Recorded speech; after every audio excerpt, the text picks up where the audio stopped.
Monsieur le Président, bonjour.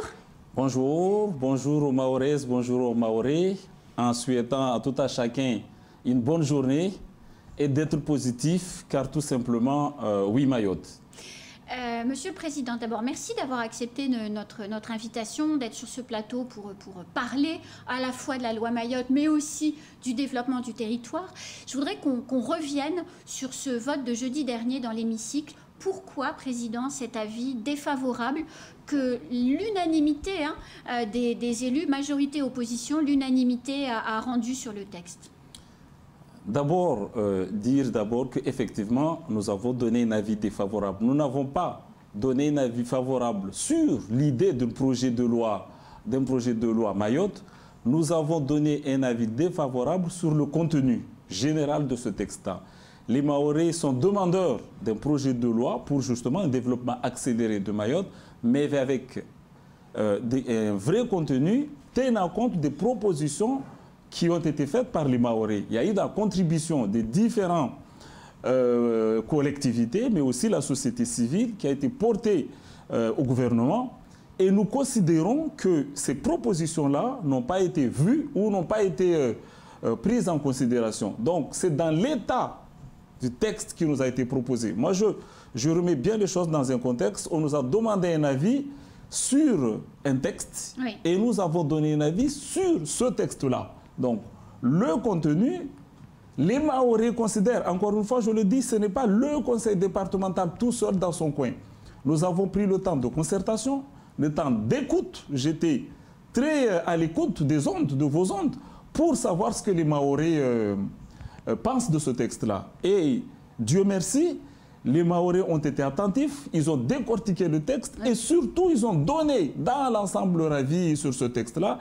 Et tous ensemble, on a considéré que le compte n'y est pas. On est très, très, très loin du compte et nous demandons tout simplement au gouvernement de revoir leur copie. Je sais qu'ici et là, on a des hommes et des femmes qui considèrent qu'il n'y a pas lieu d'avoir un projet de loi Mayotte. C'est vrai, c'est une certaine partie des leaders d'opinion le disent. Oui, mais je crois qu'avoir un projet de loi Mayotte, avoir un texte écrit noir sur blanc sur le projet du développement du territoire sur 10-15 avenirs, parce que attention, ce projet de loi-là, c'est pour ça que j'ai demandé à tous mes camarades de lui d'être attentifs sur le projet-là. Il ne lit pas notre mandature, mais il engage l'avenir de Mayotte sur peut-être 30 ans. Je rappelle que le dernier loi-programme Mayotte date de 86, donc plus de 30 ans. Si un texte doit engager notre territoire sur 10, 15, 20 ans, il mérite de regarder avec attention, mais il mérite de répondre clairement aux attentes des Mahorais. Donc vous n'avez pas fermé la porte au nez à Sébastien Lecornu? Non, je l'ai dit dès le premier jour. Vous savez, je ne le cache pas, j'étais en ligne avec eux jusqu'au dernier moment. J'étais en contact avec les services de l'État ici à Mayotte, avec les membres du gouvernement qui cherchaient à me contacter sur ce projet-là. Et on dit clairement, nous, on ne ferme pas la porte, nous sommes ouverts. Nous pouvons dès demain convoquer une autre séance si on nous donne une autre base de travail sur le projet de loi de Mayotte. Et surtout, nous souhaitons avoir une base de travail qui répond réellement à la demande de Mahorais. Je donne des petits exemples. Oui. Quand les Mahorais demandent sur la partie régalienne, justement...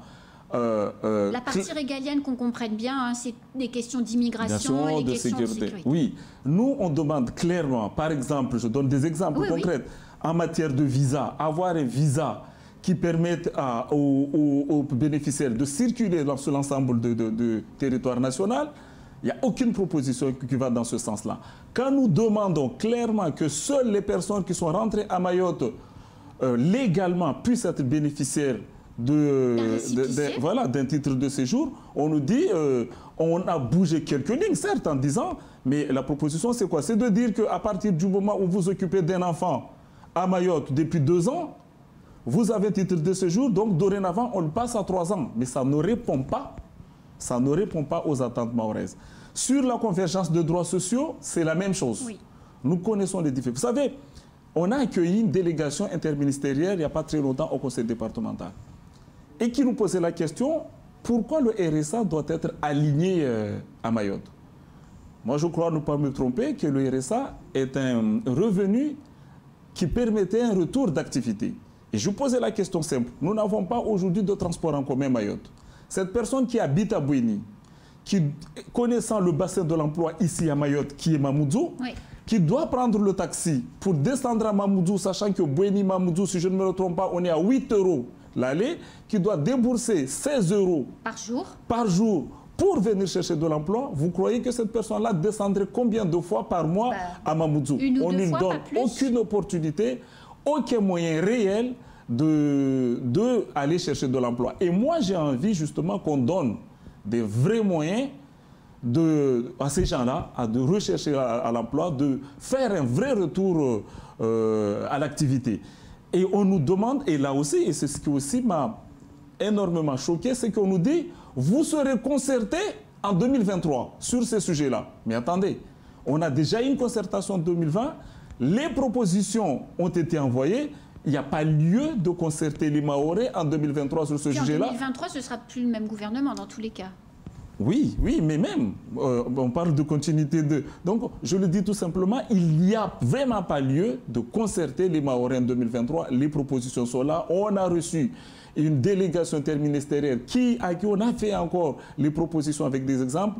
Aujourd'hui, le RSA à Mayotte, l'allocation pour personnes handicapées à Mayotte ne permettent pas aujourd'hui à ces personnes-là de rechercher de l'activité, mais aussi de vivre dignement. Donc voilà, c'est tout un ensemble. Là, j'ai donné que des exemples, oui, mais il y a d'autres exemples concrets sur ce texte-là que nous jugeons aujourd'hui insuffisants. Nous voulons une vraie lutte contre l'immigration clandestine ici, mais surtout permettre à ceux qui sont ici régularisés de circuler, de travailler, qu'on ne soit pas cantonnés, emprisonnés ici chez nous. Nous voulons la convergence de droits, une égalité immédiate de l'ensemble. Vous savez, ne serait-ce que le droit de carence, un Mahorais qui bénéficie de l'allocation, de certaines allocations à La Réunion, il rentre à Mayotte, on lui demande d'attendre 1 an. Donc pendant 1 an, cette personne-là, alors que nous sommes toujours dans le territoire national. Donc ce sont toutes ces petites choses-là que nous dénonçons sur le texte, encore une fois, qui nous a été proposé. Mais finalement, est-ce que le gouvernement a bien compris les attentes des Mahorais? Parce que quand je vous écoute, vous parlez de convergence. On est dans le combat de Mayotte vers plus d'intégration, Mayotte française, etc. Convergence, faire pareil qu'en métropole.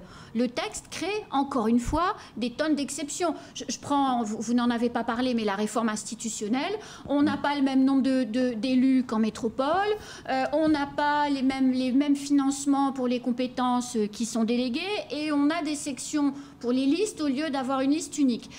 Est-ce que le gouvernement n'est pas passé à côté du sujet, en fait?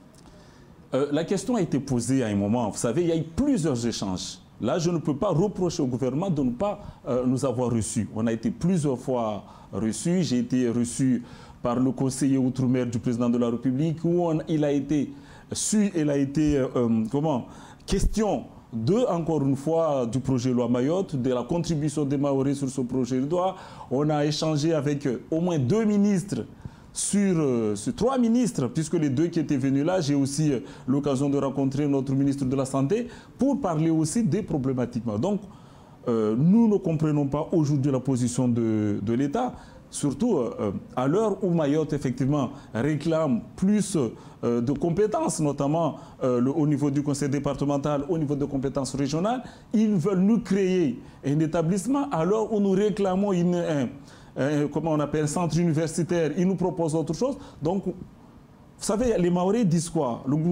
L'État français a toujours été injuste avec Mayotte, mais aujourd'hui, il cherche à avoir la légitimité dans cette injustice. Donc, non, nous, aujourd'hui, on ne peut pas. Je ne peux pas donner cette légitimité-là. Je suis à l'écoute des Mahorais et j'irai dans le sens de ce que les Mahorais revendiquent. Alors depuis donc du coup, c'est vrai que c'est aussi des questions qui se posent. L'association des maires a pris une position un peu différente de la vôtre, vous demandant même de réunir le conseil départemental pour revenir sur votre vote initial, puis après, hop, revirement de situation, ils rétropédalent et ils disent qu'ils se posent en médiateur pour que vous repreniez le dialogue les uns avec les autres. Vous vous engagez, vous, devant aujourd'hui à ce micro, vous vous engagez à soutenir la position qui a été la vôtre Mayotte depuis ce vote de jeudi dernier. Vous n'allez pas rétro-pédaler. Je le dis d'une manière claire que, de toute façon, on connaît la position des uns et des autres, de certains parlementaires ici. On se posait la question s'ils sont toujours avec les Mahorais. L'Assemblée départementale se réunira dès lors qu'une autre proposition sera posée sur table.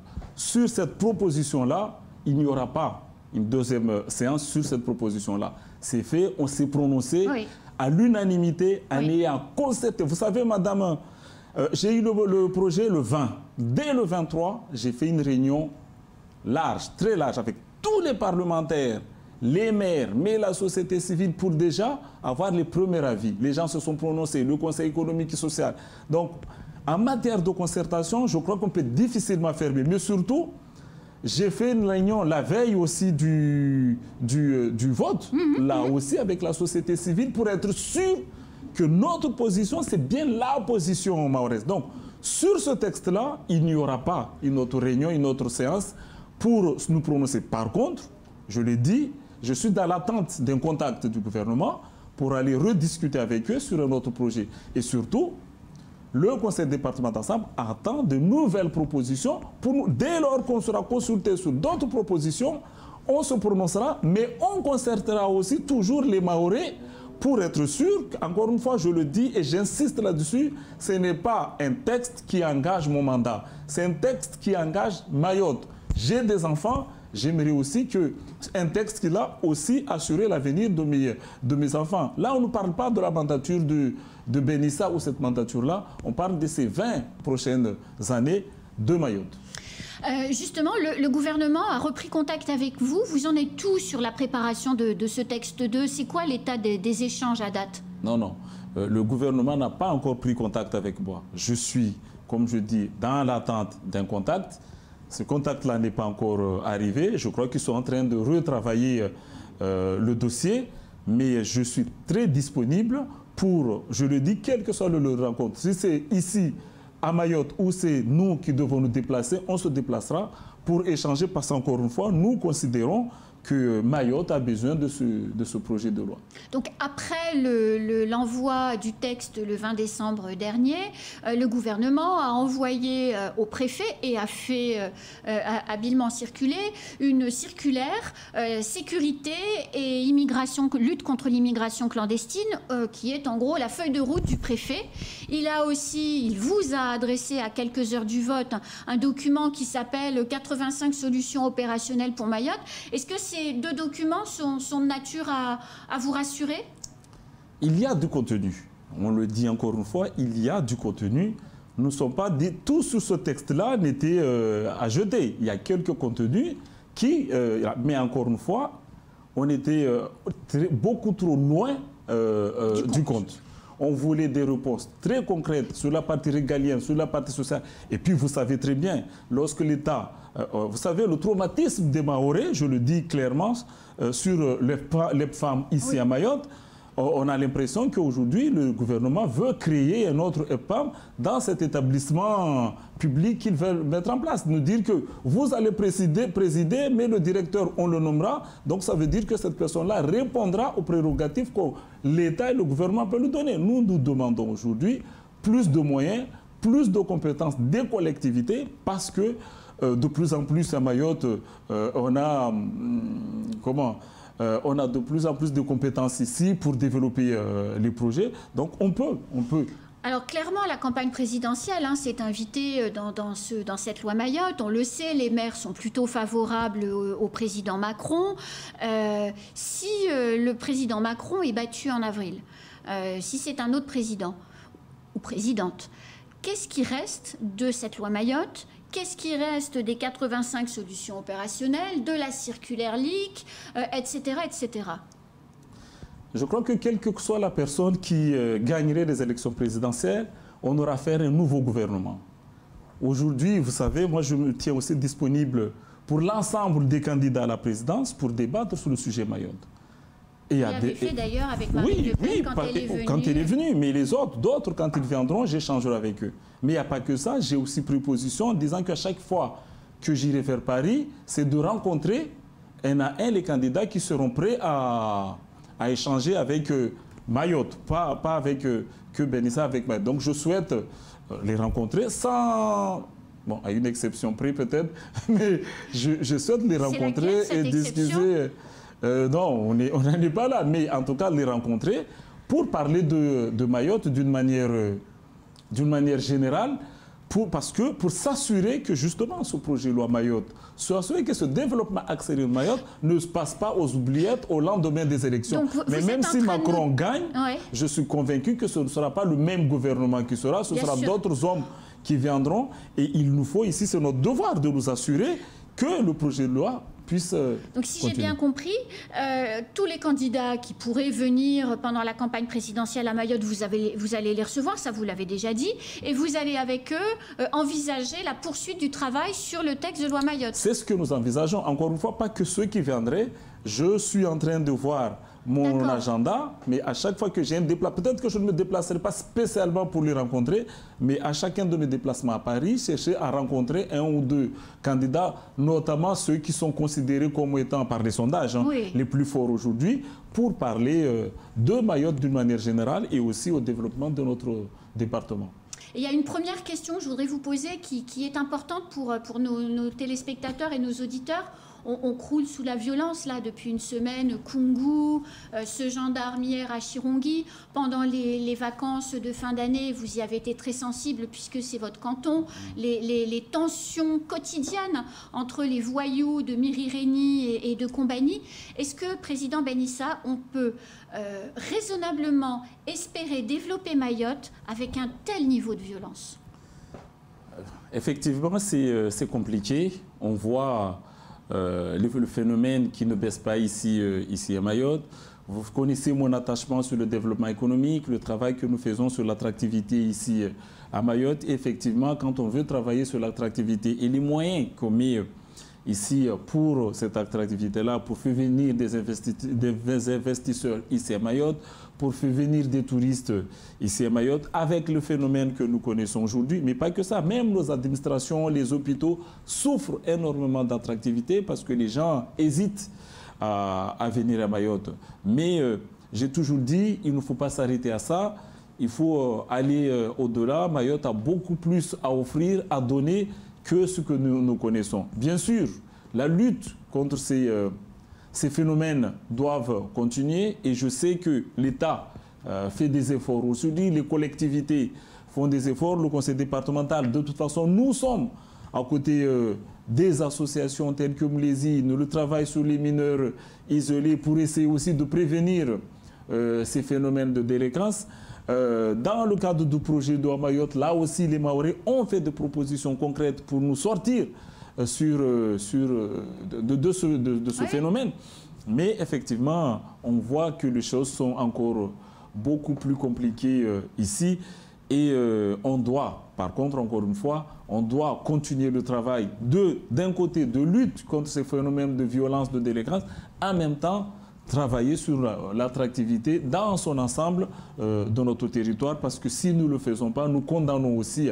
Et puis moi, je suis quelqu'un qui croit fermement que c'est le développement économique qui entraînera le social avec lui. Si on passe notre temps à faire que du social, à minimisant les actions de développement, ça ne changera pas forcément beaucoup la donne, parce que ces jeunes-là qui vont se retrouver en difficulté professionnelle continueront aussi là à s'agiter négativement sur le territoire. Alors, depuis que vous êtes élu président en juillet, vous avez mis en place une nouvelle manière de travailler. Par rapport à vos prédécesseurs, vous vous positionnez beaucoup plus qu'avant comme un partenaire des collectivités. D'ailleurs, vous vous déplacez. Votre prochain déplacement, c'est vendredi, je crois, à Bandrélé. C'est quoi la méthode Benissa ? Juste dire que le déplacement, au vu du contexte sanitaire à Bandrélé, a été reporté à une autre date. On attend d'avoir des conditions sanitaires meilleures pour faire le déplacement.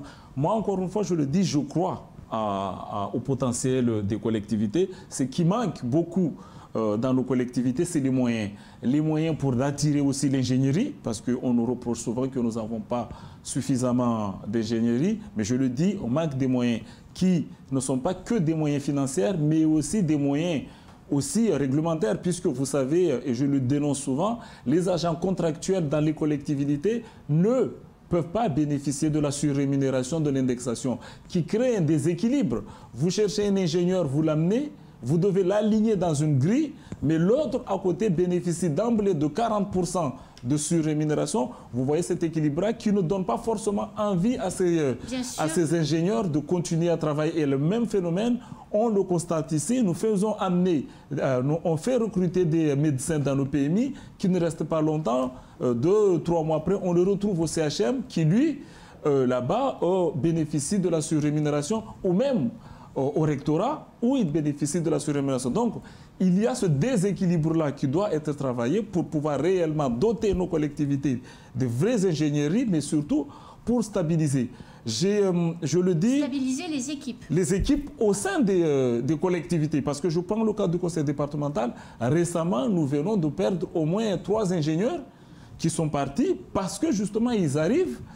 On les aligne effectivement dans des grilles répondant à leur grade, mais tout de suite après, ils se sentent un peu désabusés parce qu'ils n'ont pas... Donc d'abord ça.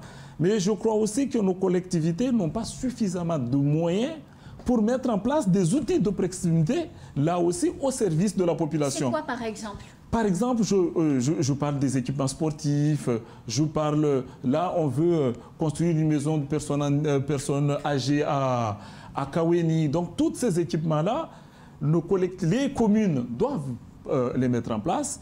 Et le rôle du département, c'est là aussi de les accompagner dans les actions quotidiennes qu'ils mettront, qui permettraient tout simplement d'améliorer la vie des Mahorais aussi. Je crois que quand on est élu, c'est le rôle et moi, j'ai fait le choix d'abord d'écouter beaucoup les Mahorais, aller souvent, pas tout le temps, mais souvent dans le sens de ce que les Mahorais veulent, dès lors que ça réponde justement à un besoin et surtout que réglementairement, bien sûr, on peut le mettre en place, mais aussi considérer que tous les maires sont des représentants de cette population-là et de travailler réellement avec eux parce que je crois à un développement équilibré de territoire. Vous savez, je ne vais pas aller que dans les communes de ma majorité ou autre. Moi, j'envisage... c'est pas tellement votre majorité. Exactement. Donc, je vais aller travailler avec ces personnes-là. Nous sommes en train de préparer notre budget 2022 et les autres. C'est d'avoir aussi, là aussi, pouvoir inscrire dans le budget les priorités des collectivités sur 2-3 ans. Ça va être un budget pluriannuel, un accompagnement pluriannuel que nous ferons. On va tourner d'une année à une autre. On fait le choix d'accompagner 2-3 projets prioritaires de secteurs bien donnés parce que moi je souhaite un développement équilibré du territoire. D'ailleurs, vous avez parlé de Bandrélé, la commune suivante est censée être Pamandzi. Pour vous dire. Donc, la commune du président de l'association des maires qui, voilà. dont on parlait tout à l'heure. Alors, Président, depuis que vous êtes élu, je vous écoute beaucoup, je vous lis beaucoup, parce que c'est vrai que votre majorité, elle communique beaucoup plus que la précédente. Vous affichez de manière incontestable une belle ambition pour Mayotte, avec plein de projets. Vos vice-présidents vous suivent, je pense à Salim Mdéré, je pense à Ali Omar, qui ont envie de faire plein de choses. Mais pourtant, est-ce que cette belle ambition, elle ne se heurte pas aux capacités de l'administration à faire des choses? Et je prends quelques exemples. Le stade de Cavani, le cinéma Alpaggio, dont on se demande un jour si ces trucs vont ouvrir. Je pense aux étudiants, par exemple, qui sont en métropole, qui ont besoin de l'argent du conseil départemental et qui peinent à le toucher. Je prends un autre exemple, vous parliez d'attractivité économique. Je pense à toutes ces délibérations que vous avez votées dans l'Assemblée plénière pour apporter des subventions et aucun des bénéficiaires ne parvient à toucher l'argent. Est-ce que l'administration du conseil départemental, aujourd'hui président Benissa, elle est capable de suivre votre ambition ? Il y a une organisation à mettre en place, ça je n'en cache pas, même si je suis convaincu que là aussi tout n'est pas jeté sur l'organisation que nous avons aujourd'hui. On a des hommes et des femmes d'une certaine compétence, bien sûr, dotés d'une bonne ingénierie que nous devons pouvoir nous poser, mais effectivement, il faut une tête. On a cette difficulté-là, nous sommes arrivés, on n'avait pas de DGS. Le recrutement du DGS est en bonne voie. On a déjà quelques propositions que nous sommes en train d'affiner. Vous savez, ce sera un Mahorais. Je n'en fais pas un objectif. Moi, ce que je veux, c'est de la compétence, de l'ingénierie, quelqu'un qui est capable de booster. J'ouvre la possibilité à tout le monde, ici et on verra le meilleur profil. J'ai toujours dit que si c'est un Mahorais, ce sera un Mahorais qui sera jugé apte, compétent, même pas parce que c'est juste un Mahorais. La seule condition d'être Mahorais ne suffira pas pour occuper ce poste-là. Oui. Par contre, là où je serai très regardant, très exigeant, je souhaite avoir quelqu'un qui puisse réellement avoir des envies de s'installer ici à Mayotte. Quelqu'un qui a envie de pleinement investir sur Mayotte et qui croit au développement de Mayotte. Quelqu'un qui vient vivre sa vie ici. Exactement, parce que lors du dernier recrutement de Sobaha, quand il a fait en 2016, on avait des propositions de métropolitains ou d'ailleurs qui avaient à venir avec des conditions souvent assez complexes parce qu'on a senti sur ces personnes-là qu'ils ne croyaient pas au projet. C'est des gens de bon profil, mais qui ne croyaient pas au projet Baoré. Moi, je voudrais d'un DGS qui, avant tout, croit en Mayotte, croit au projet Baoré, qui viendrait bien sûr réorganiser le service, mais ce DGS-là aussi, il sera doté de capacités de travail, de moyens de travail. Il mettra en place, avec l'exécutif du département, notamment le président et ses vice-présidents, une organisation. Ce DGS-là, normalement, devrait arriver au cours de ce premier trimestre 2022 et quelqu'un qui surtout connaîtra à minima la culture mahoraise puisque nous n'allons pas attendre. Je ne peux pas me permettre d'avoir un DGS qui va avoir 2 ou 3 ans d'adaptation afin de comprendre la réalité locale. Donc voilà. Alors il y a un sujet dans l'actualité qui occupe les débats. Sûrement vous avez dû suivre ce meeting d'athlétisme ce week-end à l'abattoir où ces jeunes ont envie de se qualifier pour les Jeux des îles. Est-ce qu'on a une chance, Président Ben Issa, de chanter la Marseillaise sous le drapeau français pour tous ces jeunes gens qui se battent pour pouvoir participer? Parce que vous dites que vous construisez les infrastructures, pas de souci. Bon, après, il faudra voir comment on les loge, c'est un autre problème. Mais si on ne peut pas chanter la Marseillaise, à quoi ça sert? D'abord, dire qu'officiellement, nous avons discuté avec le CROSS, ici le comité olympique sportif, sur la candidature mahoraise. Donc aujourd'hui, le CROSS porte cette candidature mahoraise sur la base aussi d'un courrier du gouvernement qui nous a donné son accord pour la candidature mahoraise pour les Jeux des îles 2027.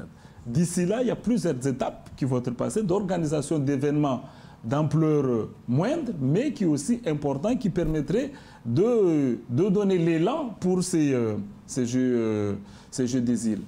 Donc, en ce qui concerne, nous ne concevons pas, en tout cas, d'organiser un jeu des îles, effectivement, sans l'hymne, sans... Non, nous, ce que nous voulons, c'est une vraie organisation de jeu des îles totale ici à Mayotte. Et c'est comme ça que nous avons présenté le projet au gouvernement actuel. Et c'est aussi comme ça que nous présenterons notre projet à tous les candidats, comme je l'ai dit ailleurs. C'est comme ça que je l'ai présenté à Marine Le Pen et c'est comme ça que je présenterai aux autres candidats. Mayotte veut organiser des Jeux des îles, mais des Jeux des îles total ici à Mayotte. Et quelles actions diplomatiques ont déjà été entreprises par le gouvernement et par vous-même pour convaincre nos amis, partenaires de la région de reconnaître Mayotte, d'accepter Mayotte en tant que morceau de France? Parce que c'est ça aujourd'hui qui bloque.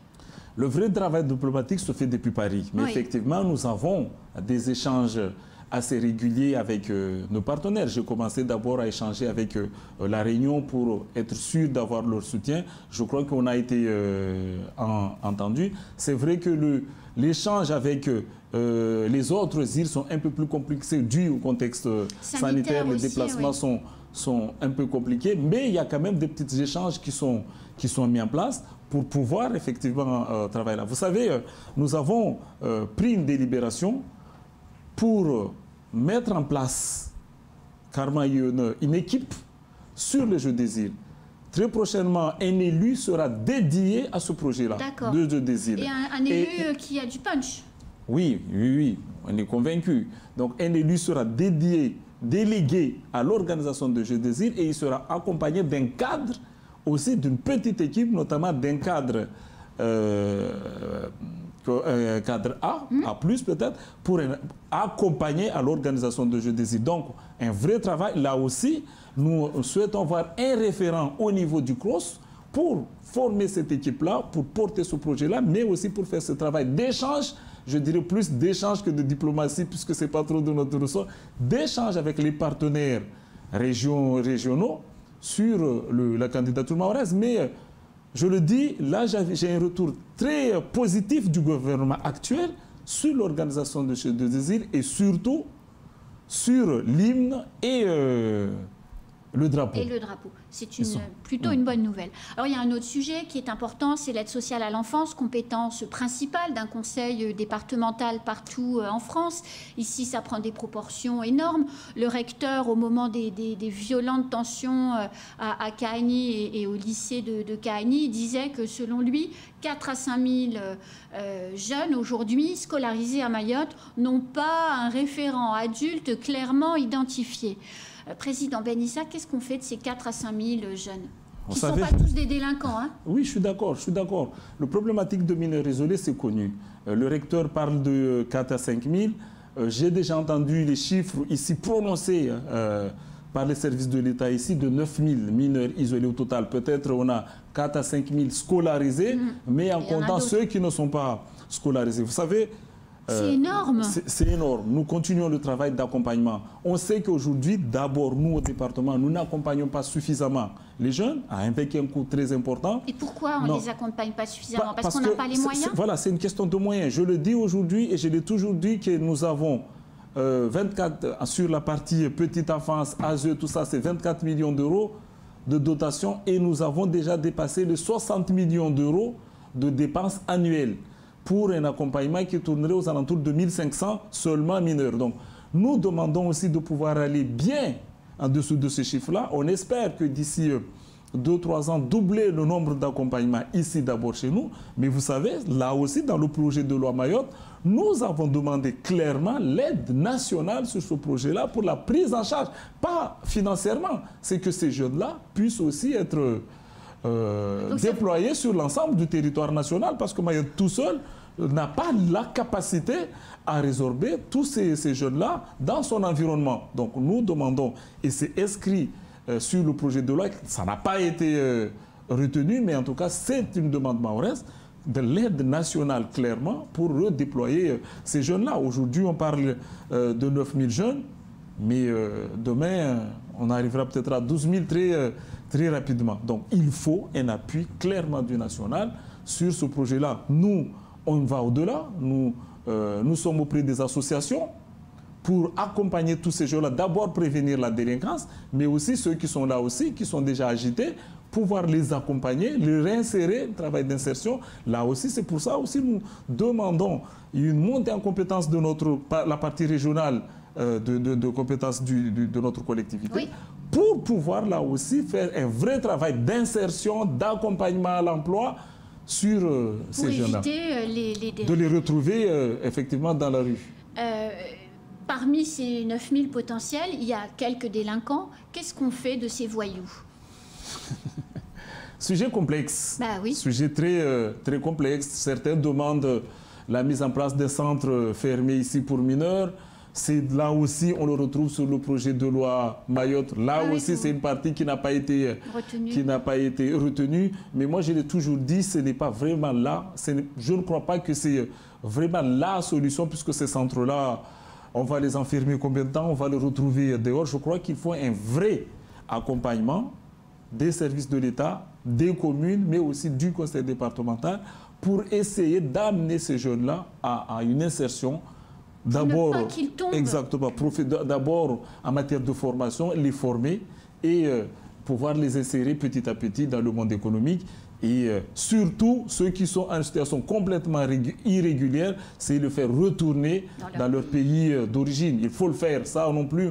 Il faut se le dire, que ceux qui sont là, mineurs ou pas mineurs, c'est une demande mahoraise. Dès lors qu'ils sont en situation complètement irrégulière, c'est de le faire repartir dans leur pays d'origine. Ce sera le mot de la fin, Président Ben Issa. Merci. Merci aux Mahorais, aux Mahoraises de nous avoir écoutés. C'est la fin de ce temps de parole.